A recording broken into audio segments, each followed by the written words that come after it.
All right, everyone, changing gears to GPU here, data center GPU. My name is Kai. I manage part of the XLA GPU team here at Google. And as a disclaimer, I may use the terms XLA and Open XLA interchangeably. I mean the same thing. We'll talk about the roadmap today. In case you're wondering, I'm not going to lay out some prescriptive plan of exactly what we're going to do and what the performance will be, but let's start with where we are and philosophy and so forth. So let's establish where we are right now. There's been this disruptive event, right? The rise of generative AI and LLMs in the last 12 months in particular dramatically increased the need for us to focus on a high performance data center GPU compiler. I mean, it's affected lots more than that, but that's where my team's focus has been. So we had to make a decision, right? We had to choose where we would start with the basis, where we'd start with the code base for the OpenXLA compiler. We had a couple choices, and we chose to start with XLA for GPU. There are a couple good reasons why we did this. It was a known quantity, right? It's a complete solution and it allowed us the ability to iterate forward and forward to make more and more performance progress, feature progress, open it up to other platforms and to new technologies and new ideas. And that allowed us to choose performance today and iterate to better code tomorrow, as opposed to, starting clean sheet or something. Time was of the essence. There's a huge opportunity, and we were able to make a big impact with this. So the performance is really good on state-of-the-art inference workloads right now. We're, of course, planning to broaden this. But, using an established code base quite a few years old comes with some legacy cruft and some hard-coded heuristics and decisions and some inflexible paradigms. We're going to improve all those things. So let's talk about the philosophy here. Our technical priorities, and you could say our governing philosophy for this is, we want to continue on to optimize workloads for today. Really obvious, right? And prepare for unknown future workloads. The rise of transformers from 2017 on has been hugely disruptive and in a really good way. But when's the next one going to come? When is that next paper going to come out that completely changes our thinking? We'll have to develop new optimizations, new computations. There'll be a family of new models that follow, no doubt. How do we prepare for that?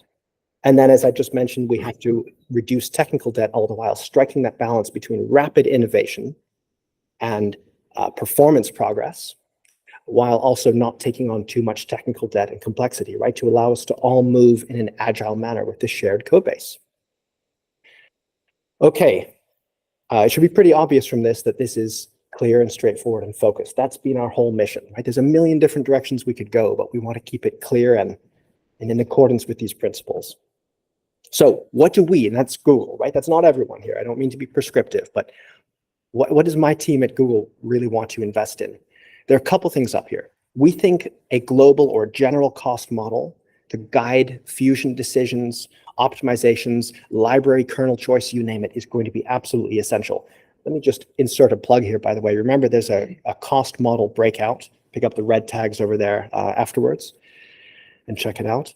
The second one is we want to have more compute kernel providers, right? We want to have a greater diversity of different solutions, not just one library, not just one approach. We want to pick the best approach from the largest number of different libraries or code generation solutions. And we want to be able to scale this, right? So over the last year, and you'll see in graphs in just a moment, we collectively have really focused on amazing inference performance because that was the market need, right? But there's a huge training need as well. As the models get bigger, as the number of players in this industry increases, training bigger and more sophisticated models, this is a huge demand too. And in the past, XLA GPU hasn't been as strong at this as we would aim to be. So we're going to aim high. And I put million chip training up there, and I don't think that that's too ambitious. I think it's only when we're thinking at that kind of scale that we have a chance of achieving it. And then finally, there's a long, long tail of other interesting things we want to do, quantization and sparsity and so forth, debuggability and the ability to reason with the stack much better. These will be essential tools to help us all collaborate and build a better product with amazing user experience at the end. Okay, so why do I think that this philosophy is going to work? And why do I think that we should invest in those things I just mentioned a moment ago? Well, here's a graph over almost the last 12 months or so, picking a particular LLM workload that we've paid close attention to since January, And we use it as a reference point to determine how well are we doing. It's not the only one, of course, right? But it's an interesting one, because it represents a state-of-the-art, at least state-of-the-art in January, sort of a workload at large scale. The reference point is 1.0x, right, starting there in January, and we've managed to make it faster and faster. There was a change in how we measured it from one type of GPU to another, but it's gotten faster and faster just as a result of our investment and these principles I mentioned a moment ago. So that's why I think these principles will continue to deliver great results for inference and for training and for adding new platforms, everything else I mentioned in the future. So we were pragmatists, and we will continue to be pragmatists, right? We'll pick the right thing and not be constrained by traditional thinking, let's say, or how we were doing it before. We'll challenge ourselves to do things differently. We'll iterate, of course, right? And we'll have this performance focus I've described, and gating. And what I mean by gating there is we'll strive to allow code to be merged when it's better, right? When it actually moves the needle forward on things, because at the end of the day, people really care about performance in inference at scale. You know, that's when the dollars add up. So we want that outside the box thinking for code gen and methods and techniques. Kernel providers is a term that we've used here. I've used it a couple times already. That's sort of like, where does the code come from? It could be a library. It could be an intermediate representation that compiles in a different backend. It could be microkernels. You heard a lot of ideas here already, and we want to be open to all of those and many, many more. And we also are going to focus on tuning, maybe ways of tuning we haven't considered before, heuristics, and of course that general cost model. One more thing, I can't avoid this one. This is training. This is a training graph. Same span of time, different illustration, different axis. The names of the particular improvements are listed there on the left column, both graphs. As you can see, we're approaching increment by increment to state-of-the-art model flop utilization and step time for this particular workload.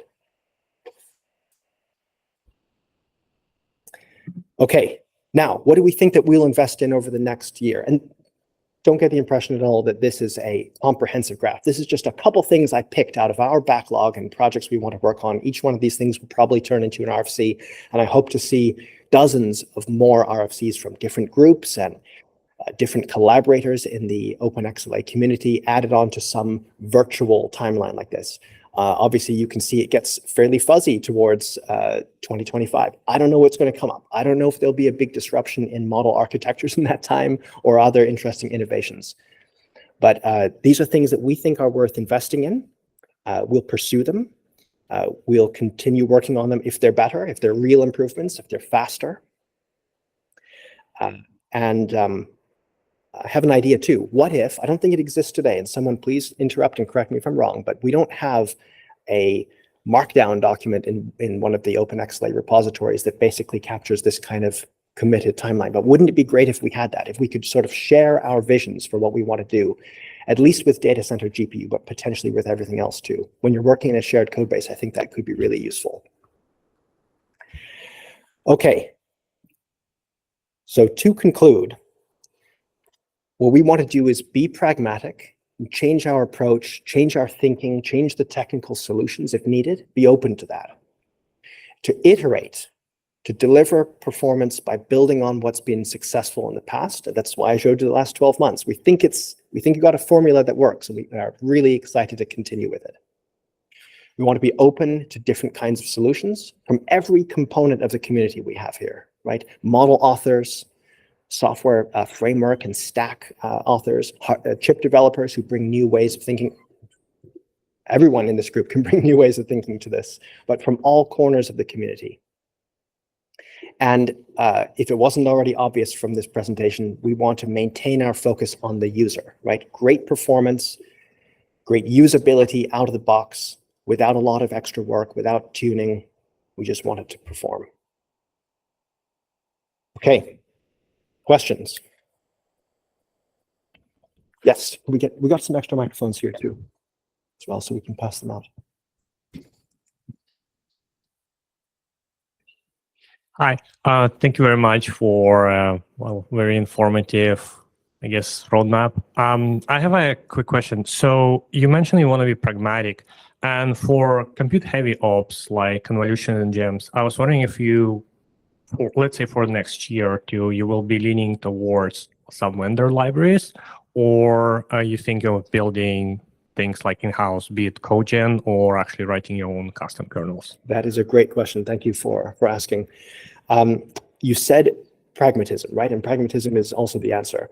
Our focus in the last year has been large language models and generative AI, which are very matmul heavy. And as a result, we just haven't invested as many cycles in optimizing convolution and convolution cogen and so forth. So right now, we have been thinking, and I don't mean this to be prescriptive for all of us here, but on the Google side, we've been thinking, let's not concentrate on those. Let's leave convolutions to systems that do them already really well, manufacture libraries for the different accelerators, and to instead think about how can we perform more efficient matmuls, especially at the large scale that LLMs and generative AI demand. How to tile them really efficiently, how to use the hardware efficiently, how to fuse into them. These are common themes. You've seen them, I'm sure, in virtually every presentation today, but we've been thinking about that. And how to solve that problem requires lots of different nuanced solutions. And the approach that we've taken with OpenXLA on data center GPU, at least, is to broaden our auto-tuning, to allow different implementations to compete for every one of those operations and to pick the fastest one that there is. Again, this is pragmatism at its essence, right? Pick the fastest one and say, for this particular operation or this subgraph, it's best to use this approach, and we'll use it. So a quick follow-up here. But this means you're also considering, yes, post-fusions like ReLU or whatever comes after matmul. That also includes an auto-tuning, right? That's correct. And if you look in the OpenXLA GPU codebase today, you will see that we are using Triton. I don't think I actually mentioned Triton by name in this presentation, but you heard it plenty, I think. So we're using Triton for particular matmuls that we can fuse into both input operands and the output things like activations and softmax and what have you. And in the input things like slices, concats, bitcasts, transpose, you name it, as many things as we can to produce the most efficient overall fusion there. So yes, the answer is yes.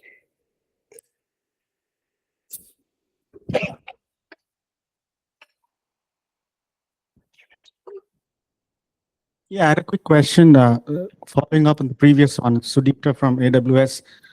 So if you look at it from the perspective of the OpenXLA initiative and community traction, you're getting a lot of engagement with the ASIC vendors, right? I talked about AWS, Silicon, TPU. We heard the CPU talk from Intel. What kind of adoption are you getting from the GPU vendors? Can you clarify a little bit, adoption like for other GPUs or for other cloud providers? You have NVIDIA, AMD, and others, right? So these original hardware vendors using XLA to build their compiler stack. What is the traction there? As far as I am aware, and I think we have people in the room more qualified to answer than I, but XLA can be used virtually out of the box or as part of an existing solution for GPUs and other cloud providers. We use them here at large scale at Google. Is that answering your question? I'm talking about the hardware vendors. I could perhaps add an update, although I'm happy to have the hardware vendors speak up. So we really appreciate some of the collaborations we've had. For JAX, that XLA GPU is the only support for NVIDIA GPUs, and we've seen great performance improvements on large-scale training. Thank you very much to our NVIDIA partners. They're the primary drivers of that. And similarly, wherever possible, we work with both NVIDIA and AMD where necessary to get performance improvements. So this is a collaborative effort that we've really valued the contributions from our GPU hardware partners on. Does that answer your question? No, but we'll take it offline.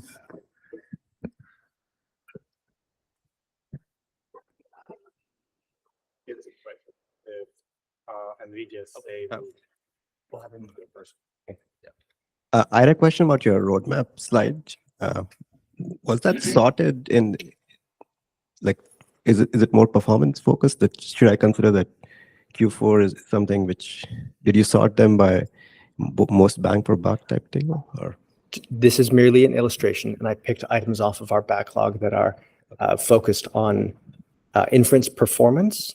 But if we were to load this up with all kinds of features for horizontal scaling and training optimizations and everything else, it would become rather busy. Plus, this is just a snapshot in time. That's why I proposed, should we have a community one on one of the Open XLA repositories, maybe XLA itself, in a markdown document that says, here's what everyone is aiming for, so we can kind of make each other aware of what's on our respective radars. That's just an idea, but if there's buy-in from the community, maybe we can do that. I don't want it to be one-sided. Okay, thank you.